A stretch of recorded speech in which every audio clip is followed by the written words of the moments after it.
This simple contraption, popularized by El Mango, is pretty good at doing what it needs to do: deliver a lot of items as fast as possible. But that's wasteful of Shulker boxes, and I don't like that. Instead, let's take a look at Shulker box unloaders. Instead of burning the box, we can empty its content and collect it separately from the items. For most cases, you'll need a few 2x unloaders for stuff like tree farms, where you would need to feed some bone meal to grow trees. But since 1.19, card-based multi-item sorters have been booming. They're the new meta for multi-item sorting. Instead of being restricted to hopper speed, they can sort items for multiple slices at the same time, which wasn't possible before. Okay, I lied. It was possible if you used some encoding techniques, but that's too complicated, and I don't think many people use that because it looks scary. But let's get to the point.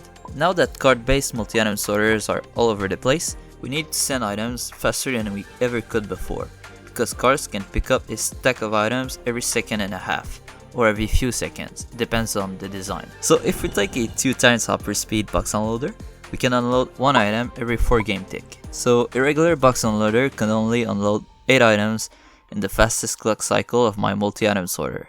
That's not fast enough. Alright, fuck this. We can't use hoppers at all. Let's just use a card stacker and a card eater together. I'm not the first to do that. Chaotic Meter had a design for that, optimized for speed. That is too big. And you also have a few simpler designs like this one by Chris Stone. This is more reasonable, but you know the tradition on this channel. Accessible Shulker box. So I first made an input using stacked cards, and then I made a box unloader. And here's what I managed to create. This thing is going to unload items at a speed of about 650,000 items per hour. The empty boxes end up here, and your items are sent down there. You can open the box whenever it's unloading, which means it's the perfect excuse to put it in your storage hall. That way you can see where the items are at. I made sure you could have enough creative control on the interface so you can make this look good. Speaking of looking good, it won't ever have a hole in there when it doesn't have a box. It's always going to keep the last box it had. That ensures you keep the UI looking clean. Unless you use a goofy Shulker box color. In that case, I blame you. If you wanted, you could use this box as an input for your items. However, you can't allow the box reading to read empty while you add more items. It's going to break if you want so. But if you batch all of your items in one go and give it air, no problems. You know what? Why don't you just use the proper card eating input to input your items? This one is spam proof, but it doesn't wait for you to exit the chest UI. I couldn't fit all the specs into this footprint. And the footprint is important, cause else I'm gonna get flamed again.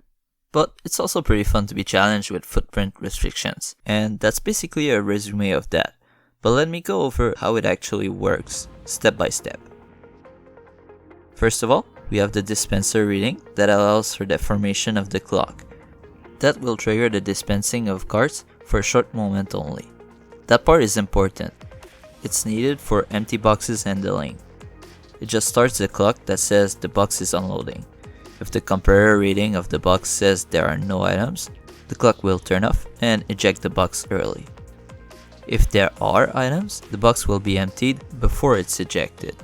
The unloading clock is responsible for the minecarts dispensing. They are dispensed on this slope rail and are held in place by this trapdoor. When the clock stops because there are no more items inside of the box, it's going to turn off and initiate the box ejection sequence. The trapdoor holding the cards will flick for a moment, letting the cards go to the card eater. The card eater separates the cards from the items. The items are simply directed at the front, and you do whatever you want to do with that. And the cards are sent to this janky storage at the back, ready to be dispensed for the next box. But don't forget the empty Shulker box. That Shulker box got broken right after the card left and went to the card eater. It got funneled into this hopper, and now it's in this chest. That's one cycle that's going to repeat over and over until there are no more boxes. And for the chest input unloader, it's basically the same as this, but without the Shulker box replacement. It's just there if you want it. Anyways, that's it for today's video. A card eating input and a box unloader. I hope you enjoyed them. leave a like to support me, and join my Discord server to stay up to date on project developments of my stuff, or get access to a pretty decent archive of technical Minecraft. Oh, and go watch one of these videos so I can get monetized one day. See ya.